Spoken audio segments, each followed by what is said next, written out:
This is a research review by Larley Fant on early language intervention using distance video teleconferencing, a pilot study of young boys with Fragile X syndrome and their mothers. So first off, Fragile X syndrome is the leading inherited form of intellectual disability.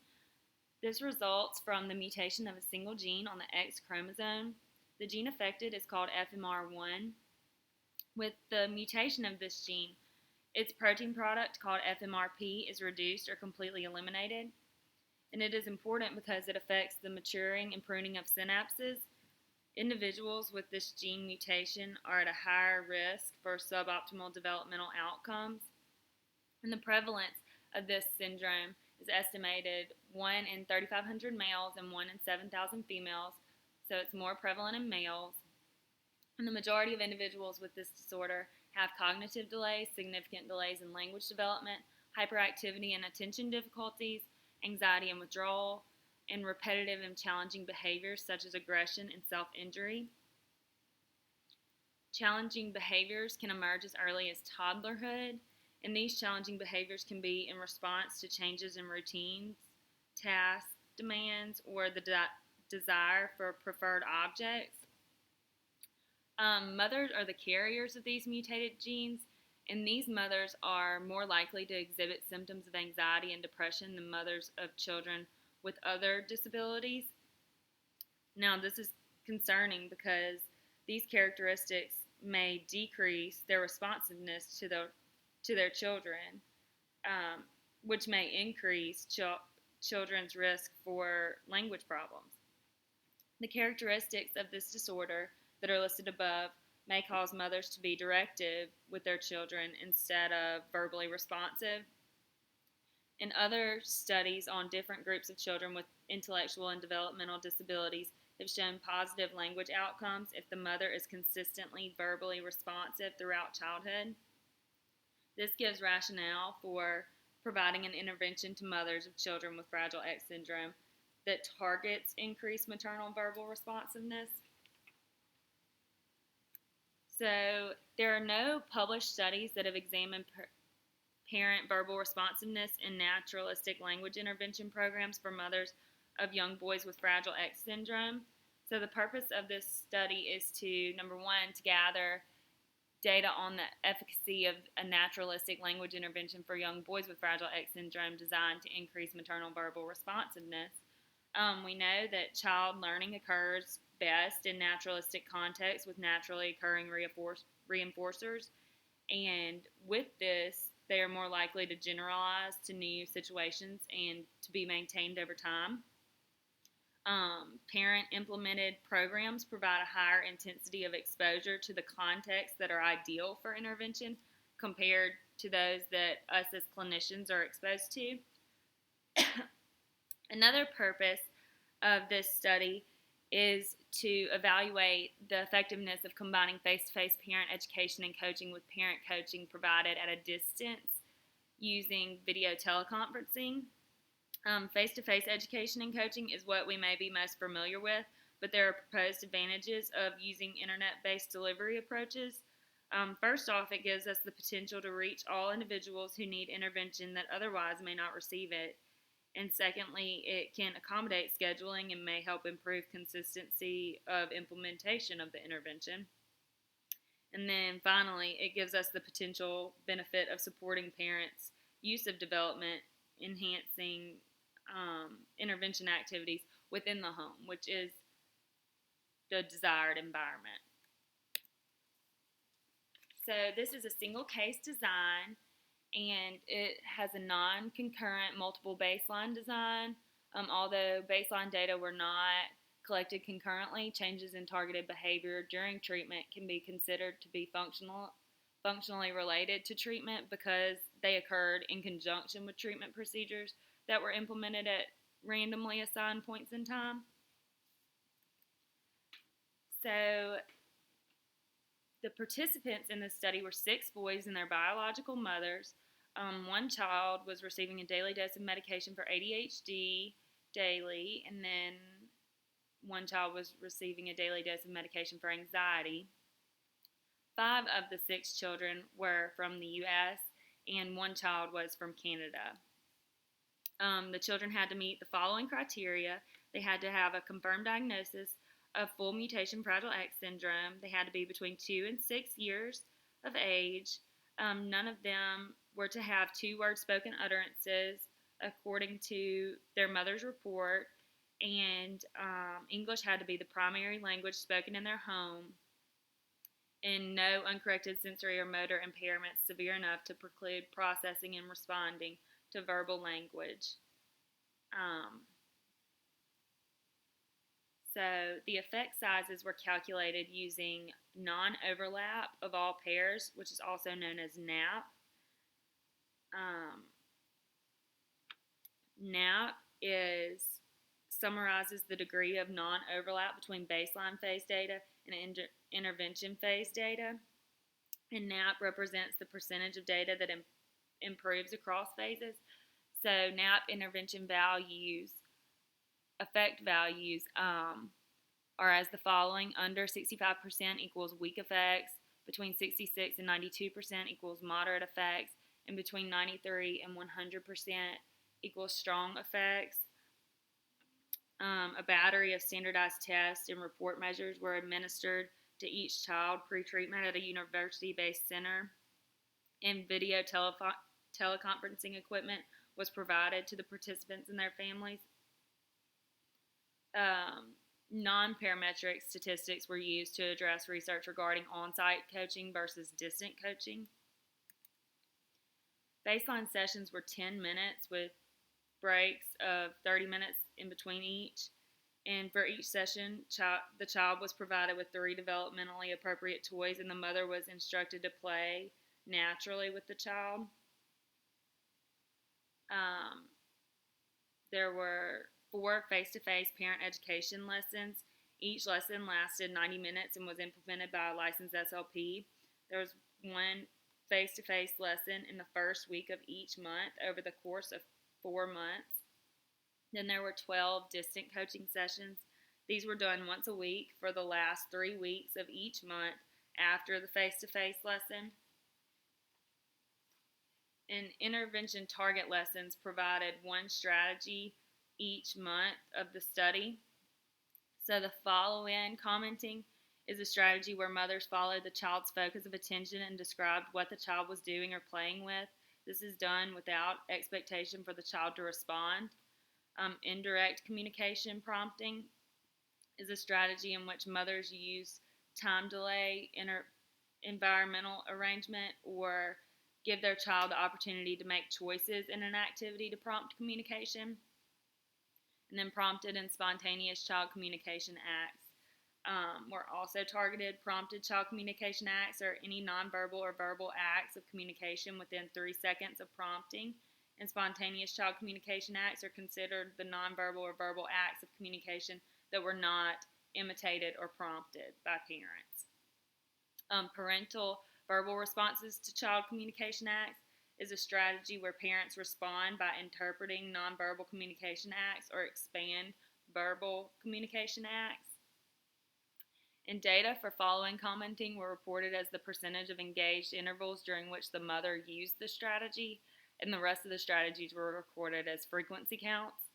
The SLP completed primary data collection, and observers independently coded a random 20% of baseline treatment. Inter-observer agreement was above 80% in all categories.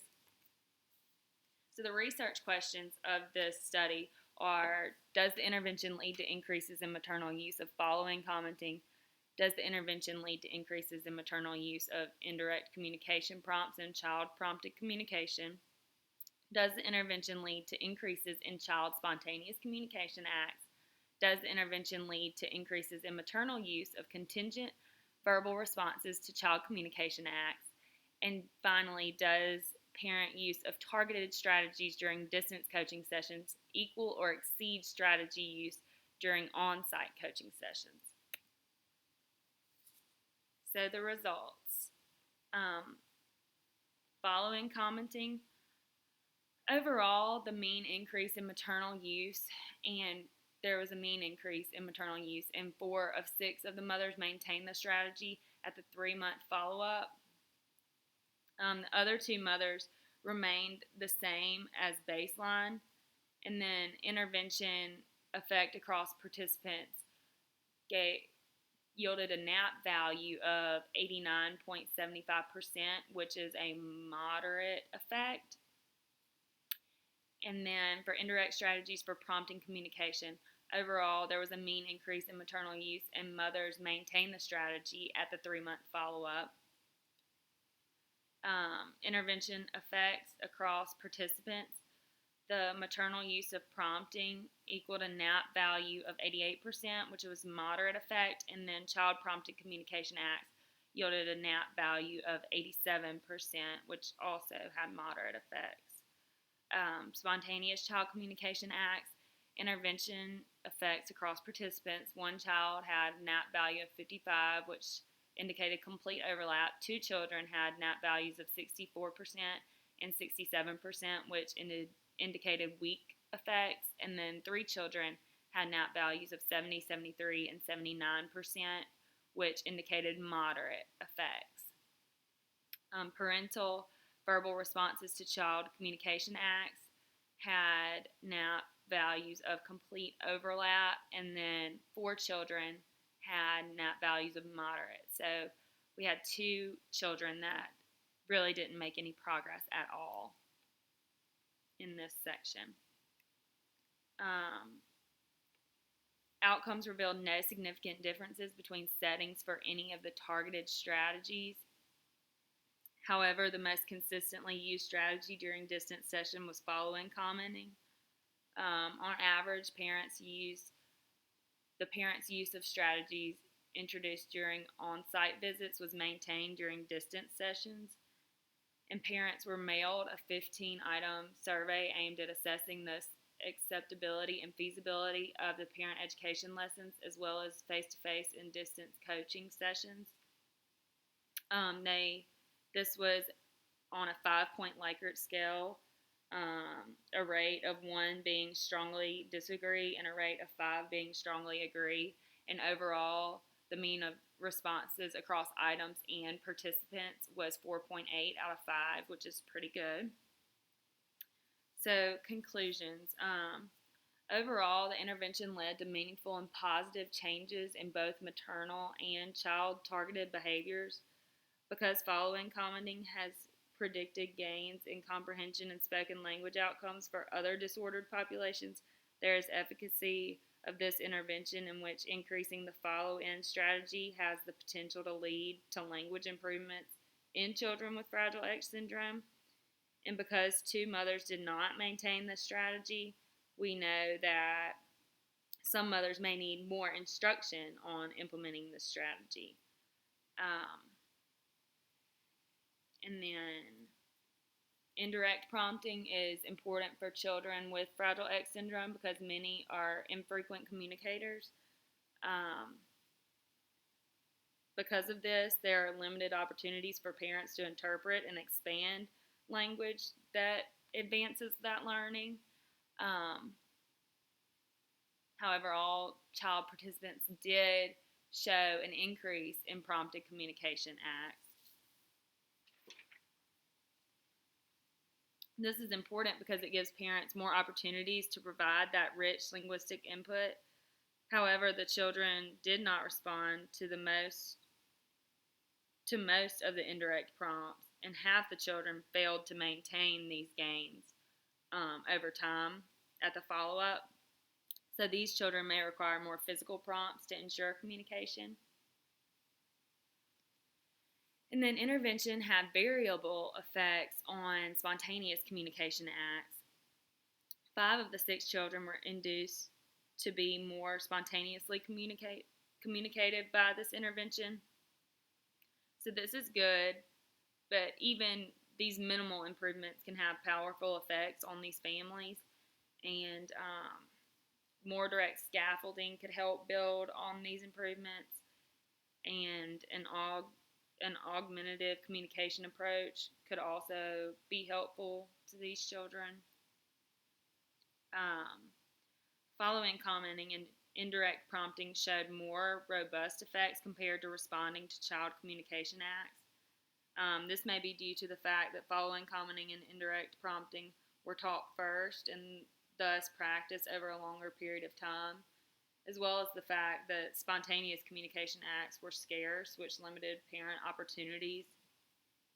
In future studies, it may be preferable to introduce strategies all at once rather than one at a time over a time period. And then lastly, maternal use of strategies were comparable on site and at distance sessions. This tells us that coaching can be implemented effectively by video teleconferencing, and more research is needed to refine the use of this tool and take advantage of its potential.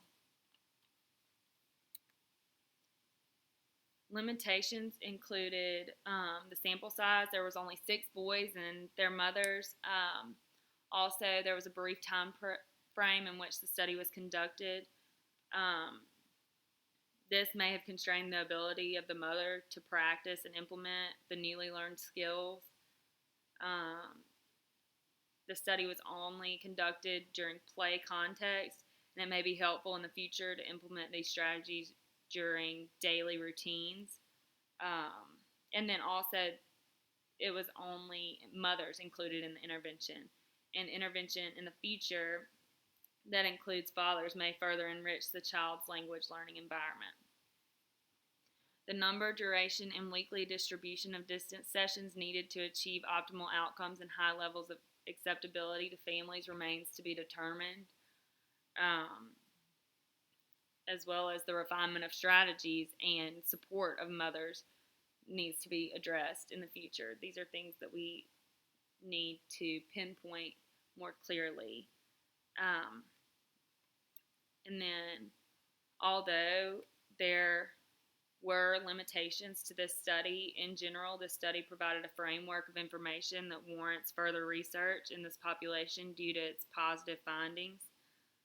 Teaching parents these intervention strategies can enrich the child's language environment and development, making education attainable for parents of children with disabilities, not just the Fragile X syndrome population, may be possible with the growing support for internet-based resources.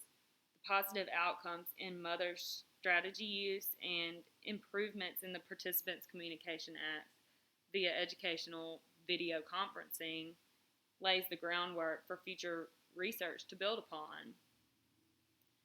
I really think this information is useful for SLPs as well as the Fragile X syndrome population, and I truly look forward to future advances in this area. Thank you.